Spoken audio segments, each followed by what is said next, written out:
Salut, c'est Tokemojo, j'espère que vous allez bien. Bon, il y a des gens qui pensent que j'ai arrêté les vidéos sur YouTube, mais non, pas du tout hein. C'est vrai que depuis que j'ai acheté 2 appartements cette année, je me suis occupé de pas mal de trucs à la maison. Et puis tous les week-ends, j'ai été invité à des conventions. C'est pour ça que j'ai pas pu poster beaucoup de vidéos. Alors depuis que j'ai posté la dernière vidéo, il y a pas mal de gens qui m'ont demandé si je cuisine souvent, je cuisine quel type de plat français. Et oui, bien sûr que je cuisine presque tous les jours. Même dans les conventions, j'ai essayé de cuisiner dans l'hôtel, car depuis que je suis tout petit, mes 2 parents travaillaient tous les jours. Et puis au Japon, les nourrices n'existent presque jamais. Tous les enfants de 4 ans, 5 ans prennent les métros tout seuls. Alors moi, je devais cuisiner en cramant les murs de la cuisine, tandis que mon frère se contentait de nouilles instantanées. Alors c'est pour ça que quand mes potes français me demandent ce que je fais aujourd'hui. Hey Joe, tu fais quoi là? On va bouffer des kebabs et ensuite boire un coup au bar. Ah ouais, je suis désolé, mais je suis en train de cuisiner un gâteau au chocolat.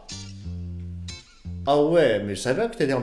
Alors je tiens à vous dire que principalement, j'aime cuisiner parce que ça me permet d'économiser de l'argent, ok? Mais une des raisons pour laquelle je suis venu en France, c'est justement pour la cuisine française. Je cuisine des crèmes brûlées, des gâteaux au chocolat, du magret de canard. En bref, j'adore la gastronomie française. Je ne critique pas bien sûr, mais si j'étais en Angleterre ou en Allemagne, je ne pourrais pas autant me régaler comme en France. Dans les anciennes vidéos, j'ai déjà parlé des restaurants en France, mais j'ai pas encore parlé de la cuisine ou de la gastronomie française. Attention, il y a plein de choses à dire sur ce sujet-là. Et n'oublie pas de regarder jusqu'à la fin, car je vais parler d'un partenariat qui va très bien avec ce sujet. Alors la gastronomie française vue par un japonais, c'est parti! Avant d'arriver en France, depuis longtemps j'avais envie de visiter au moins une fois un vrai restaurant gastronomique Michelin. Ça c'était un de mes rêves. Parce que comme j'ai regardé le film Ratatouille ou le chef, je voulais vraiment essayer de voir comment c'était. Et puis quand mon pote m'a dit ce que c'était, écoute, je suis allé au resto étoilé hier soir, mais... Ok, ça veut dire cher, c'est ça? Enfin, j'ai réussi à réaliser mon rêve d'aller dans un restaurant étoilé avec mon grand frère. Ça nous a coûté un total de 1500 €, mais c'est lui qui a payé. Le meilleur plat, c'est quand on est invité, hein. On est d'accord. Déjà, à l'entrée du resto, il y avait pas mal de choses auxquelles je ne m'attendais pas du tout. Parce qu'avant d'arriver à table, les serveurs sont tous souriants et polis. Mais j'ai l'impression d'être au Japon. Je suis ultra habitué des serveurs désagréables parisiens. Alors ça m'a hyper choqué. Oui, c'est vrai que si on paye 1500 €, on peut sourire, peut même être faillant, pas vrai? En tout cas, l'accueil, la fille m'a dit: bonsoir, puis-je récupérer votre sac et votre manteau s'il vous plaît? Oui, mais... Comme je suis à moitié parigo, j'étais en mode... Mais quoi? Comment c'est possible de laisser ses affaires personnelles à des inconnus comme ça? Alors je lui ai répondu: non, c'est bon, je poserai mon manteau sur la chaise. Et puis mon sac par terre, c'est pas la peine, hein. Non, non, ne vous inquiétez pas, nous les garderons volontiers. Bon, ok, hein, bah... Attention, il y a 15 € dans mon sac, hein. J'ai l'impression qu'on m'a jugé. Arrivé à la table. Alors là, ce sont les serveurs qui tirent les sièges pour qu'on puisse s'asseoir tranquillement. J'ai l'impression d'être le roi. En plus, la table est souvent en marbre ou en matière bien chic. Et il n'y a pas de bout de papier sur la table pour la stabiliser. Et il y a un truc qui m'a choqué. C'est qu'on a du mal à commander une carafe d'eau dans un restaurant gastronomique. Dans l'autre vidéo, j'ai dit que l'eau en France est gratuite. Mais il faut ajouter que de l'eau dans un restaurant étoilé, parfois non. Et directement, ils nous disent: désirez-vous de l'eau plate ou de l'eau gazeuse? Et une carafe de l'eau normale, s'il vous plaît.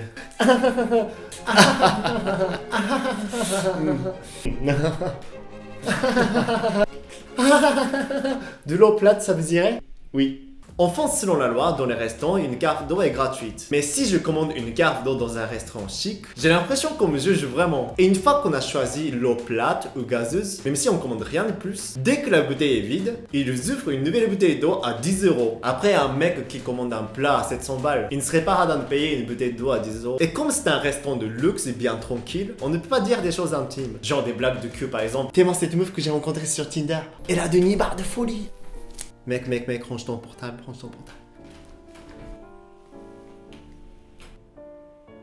Et surtout, ce qui est un peu gênant, c'est que les clients ne peuvent pas se servir de vin ou de l'eau eux-mêmes. Dès qu'on essaie de tendre le bras pour prendre une bouteille, il y a toujours des serveurs qui nous observent et c'est eux qui versent la boisson. Même ils passent régulièrement autour de la table pour nous demander si tout se passe bien, en ramenant beaucoup de petits plats, les uns après les autres. J'ai l'impression qu'on me surveille tout le temps. Après, je pense que c'est parce que j'avais pas l'habitude d'être traité comme un roi. Mais pour le plat, j'ai bien compris pourquoi mes potes français ne peuvent pas bien expliquer le goût. Parce que c'est hyper bon. Quand je pense au repas français, maintenant je pense pense à un pot-au-feu, quiche Lorraine, tartiflette, un truc copieux fait au four et qu'on peut partager en famille, vous voyez. Mais avant de venir en France, tous les Japonais imaginent que les plats français, ce sont comme les plats gastronomiques, un petit truc sur une grande assiette, hyper finé, très joliment décoré et tout. Donc après 8 ans passés en France, quand mes potes japonais m'ont demandé, Ouah, Joe, Franceにいるからおしゃれなのに食べ放題じゃん、めちゃくちゃ羨ましいわ。多分思ってるのと違うね。あと基本的にフランス人で俺みたいな学生は多分こんな食事。Et puis j'ai remarqué qu'en France, même en dehors des restaurants gastronomiques, ils précisent bien ce qu'il y a dans les plats. Et les explications sont bien détaillées, genre de où ça vient, et comment sont cultivés les produits, et l'histoire derrière tout ça. Même les explications dont j'en ai rien à foutre. Voici le poisson d'aujourd'hui. C'est un filet de dorade royal du sud de la Bretagne, délicatement poêlé avec de la sauce vin blanc chardonnay, accompagné de panis et d'olives noires concassées aux tomates et aux thym. Nos légumes sont cultivés dans le sud de la France, à montant par l'agriculteur, monsieur et madame Dupont qui possèdent un immense jardin au sommet d'une colline. Ils ont commencé à cultiver leur jardin depuis 1959, à l'époque où ce n'était pas si facile à cause de la sécheresse et... Veuillez me laisser continuer d'expliquer ce plat s'il vous plaît. Et d'ailleurs, vous remarquerez que nous utilisons les assiettes faites par l'artiste japonais Kondo Musashi, qui est spécialiste de Joe Mondoki à l'origine et qui a fait sa carrière à Osaka et Kyoto. Depuis qu'il s'est installé en France, il est impressionné par les artistes français pour leurs tableaux, notamment L'origine du monde de Gustave Courbet. Permettez-moi de terminer l'explication de ce plat s'il vous plaît. Et dorade a été pêché par Monsieur Rivaud, qui utilise une méthode particulière pour pêcher les poissons. D'ailleurs, il s'est fait récemment une fracture à la jambe, mais c'est guéri rapidement. Mais malheureusement, sa fille a raté son bac ces derniers jours. Alors pour consoler sa fille, il a arrêté de pêcher un moment. Oh, c'est le matin. Excuse-moi, un café s'il vous plaît. Sans sucre, sans lait, sans explication. Et aussi en France, il y a plein de types de religions et modes de vie. Alors c'est logique et important de préciser ce qu'il y a dedans. Halal, kasha, vegan, végétarien, sans gluten, tout ça. Mais au Japon, à part dans les quartiers touristiques, c'est pas du tout comme ça. Hein. Si vous voyez le menu, par exemple, il y a tamagoyaki, omelette japonaise. Il met non seulement un œuf, mais aussi des poireaux, des crustacés, de l'algue, du saké. En fonction des restaurants, ils mettent plein de trucs dedans. Et souvent, ils ne précisent pas ce qu'il y a dedans. Même dans les bouillons de ramen, ils mettent plein de choses. Il y a centaines de sortes de produits dedans, alors on peut pas préciser quoi. Mais en France, par exemple, si on commande une boule de glace, même si c'est marqué boule de glace au chocolat, les cuisiniers rajoutent parfois une pépite de bonbons colorés ou de la crème chantilly pour le service. Et je vois pas mal de scènes comme ça. Voici la mousse au chocolat. Excuse-moi, mais pourquoi il y a une petite framboise au-dessus? J'ai bien commandé une mousse au chocolat. J'ai pas commandé une mousse au chocolat et des framboises, ok?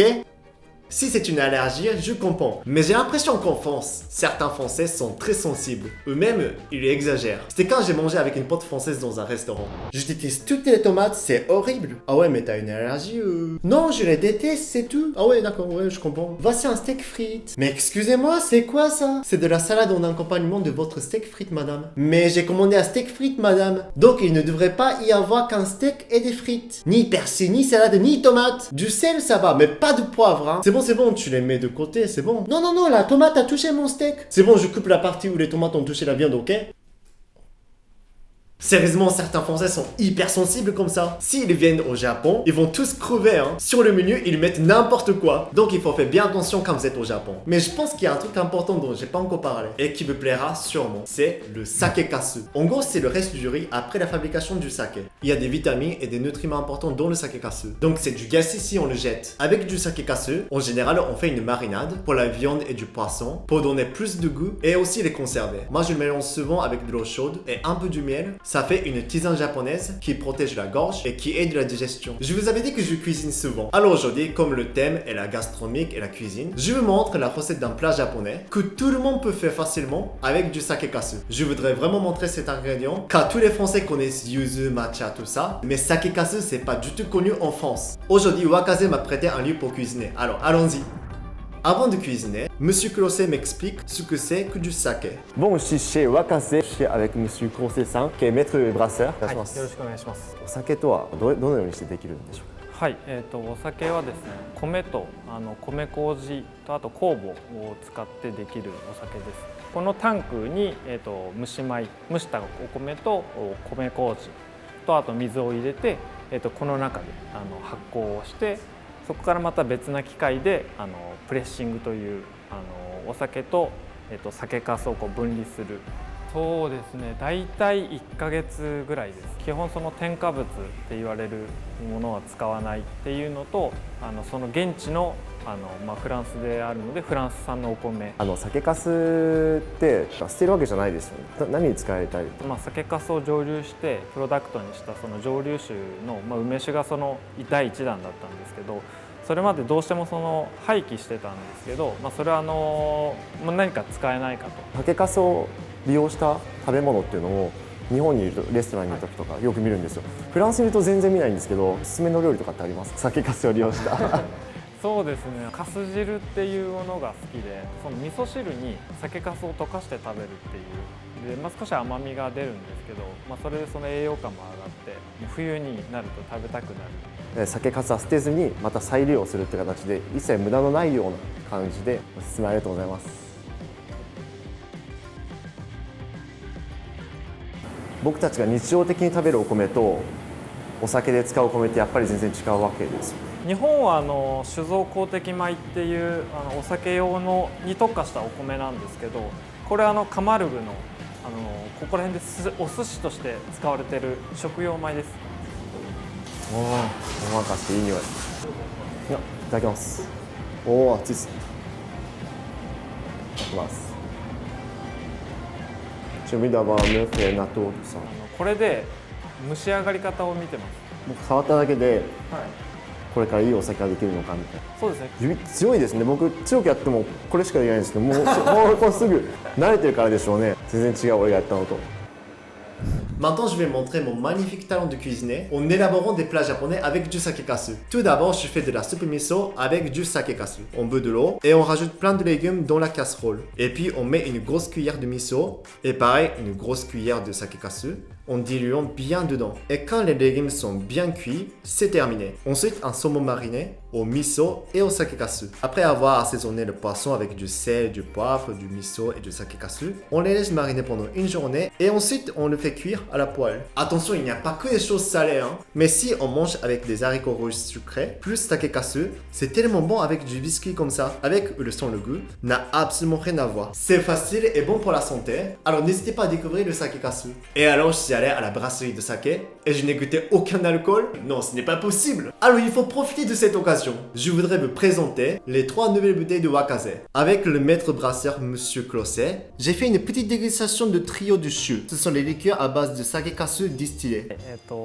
左からカシス、梅酒、柚子酒という風になっています。匂い結構ありますね。ファーってきました。皮の部分に渋みがあるので、渋みの部分は出さないように、中の果実だけに。カシスは色綺麗ですね。そうですね。おお、上品な味ですね。カシスと白ワインでこのキールっていうカクテルになります。いいですね、それ。これはフランス産のゴールデンジャパンという梅を使った。おお、ちゃんと梅酒の匂いがします。もう、はい、ファってそう、結構身が大きいですね。そうですね。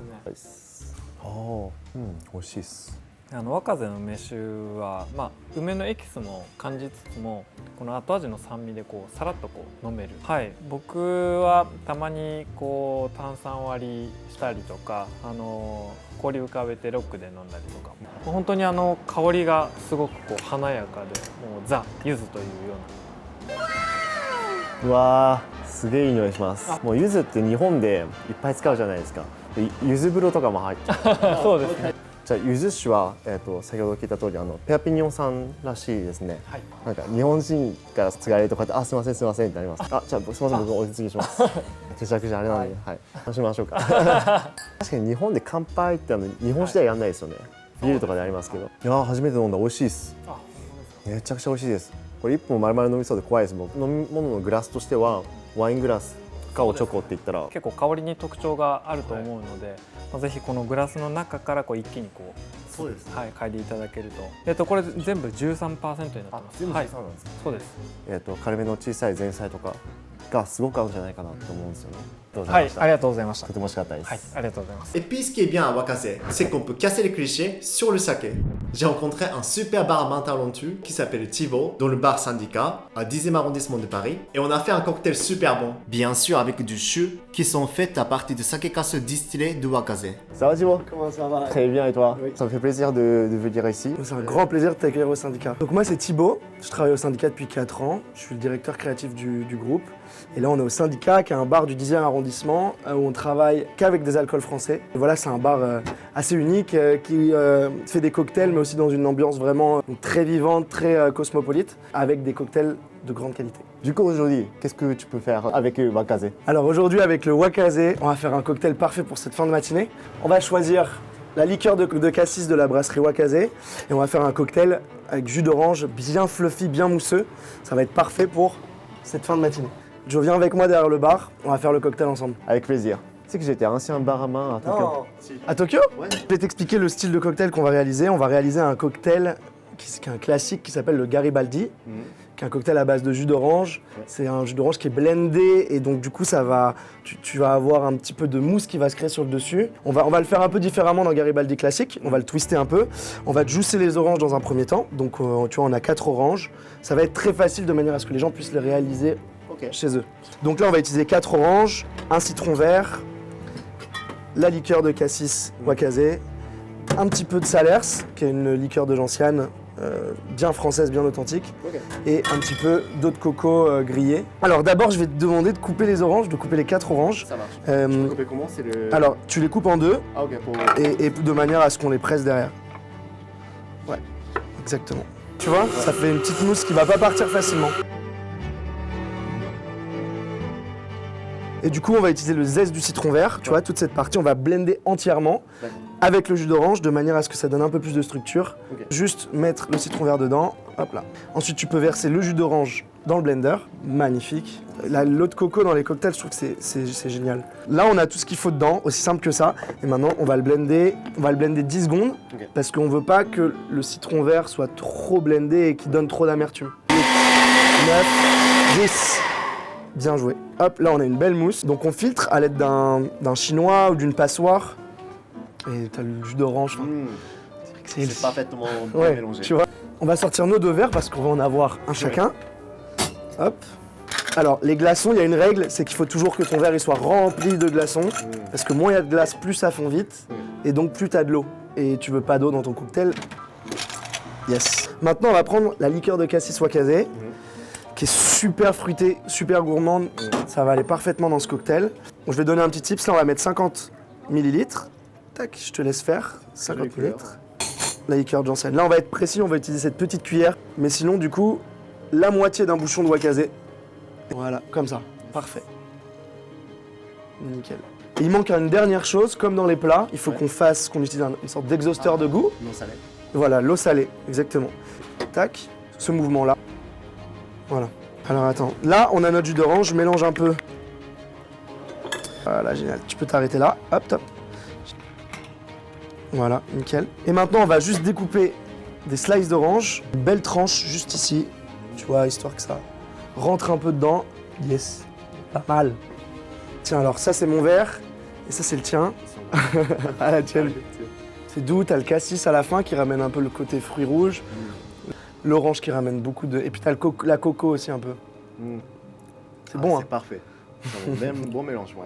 Merci beaucoup, Joe. super bonne recette. Merci 1000 fois d'être venu, ça me fait plaisir qu'on ait fait ça ensemble. Franchement, c'est un mélange parfait et on ne pourrait pas faire un cocktail si parfait avec d'autres sortes de produits quoi. N'hésitez pas à découvrir la beauté qui vous convient. Souvent, je conseille le classique balai pour la première fois, mais si vous désirez plutôt faire des cocktails ou des apéritifs en famille, ou même avec votre amoureuse ou amoureux, n'hésitez pas à checker dans la description pour les commander. Maintenant, jusqu'au 31 décembre, tous les produits sont à moins 10% sur le site de Wakaze avec mon code TOKENOJO 2023. Ça peut faire un très beau cadeau de Noël aussi, alors n'hésitez pas. Alors merci d'avoir regardé cette vidéo, j'espère que ça vous a plu. Abonnez-vous et partagez la vidéo s'il vous plaît. Mettez le pouce bleu aussi. Salut!